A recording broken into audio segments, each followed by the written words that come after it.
Bonjour, dans cette capsule vidéo, nous allons voir comment calculer un prix après évolution, c'est-à-dire après une réduction ou bien une augmentation.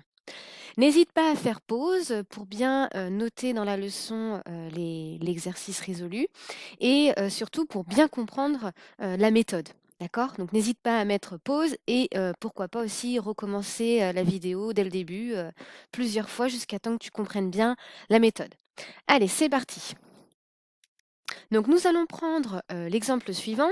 Le prix de mon loyer a baissé de 5%. Mon loyer était de 350 euros avant cette baisse.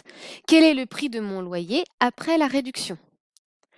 Alors, on va pouvoir faire un tableau de proportionnalité dans lequel apparaîtra les deux grandeurs, à savoir l'ancien prix en euros et le nouveau prix en euros. Globalement, ce sera toujours ce tableau-là que l'on fera avec nos pourcentages. Alors, on va commencer par cette première phrase et on va partir d'un loyer qui coûtait non pas 350 euros, mais cette fois-ci 100 euros. Eh bien, si mon loyer coûte 100 euros, mon nouveau loyer, le nouveau prix après réduction, serait de 95. Comment on a fait? Eh bien, on a fait 100 moins 5. Alors, on verra en classe un petit peu, on détaillera tout ça, mais voilà. Donc là, on part de 100 euros. Donc ça, je le mets dans mon tableau. 100 et 95. Et moi, le souci, c'est que je veux pas le nouveau prix pour 100 euros, je veux le nouveau prix pour 350 euros. Donc, la troisième valeur que je vais faire apparaître dans mon tableau, c'est 350. Et nous, bien évidemment, on cherche le nouveau prix par rapport à cet ancien prix de 350 euros. On va faire le calcul suivant. Donc là, par exemple, un produit en croix, 95 fois 350 divisé par 100. On obtient 332,5. Donc déjà, première auto-vérification, on a bien un nombre plus petit que celui de départ, donc on a bien une baisse, donc on peut bien se dire que là, on est peut-être dans la bonne méthode. En tout cas, ça donne un indicateur, on obtient bien un nombre plus petit que celui de départ puisque c'est une réduction.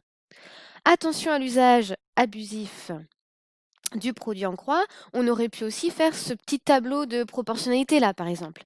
C'est-à-dire qu'on mettait le 100 et le 95, et pour arriver à 350, on peut procéder par étapes. Par exemple, pour 10, c'est assez simple, entre guillemets, d'avoir le nouveau prix, on divise par 10. Ensuite, pour 30, on fait x3. Pour 5, on fait la moitié de 10. Pour 35, eh bien, on ajoute la colonne des 30 et la colonne des 5. Et pour 350, il nous suffit de faire ensuite x10. Donc vous voyez, on n'est pas obligé d'utiliser le produit en croix à chaque fois. Surtout si la calculatrice, par exemple, n'est pas autorisée en évaluation. Et enfin, la phrase réponse, le prix de mon loyer après réduction est de 332,50. Voilà, à bientôt pour une prochaine capsule vidéo.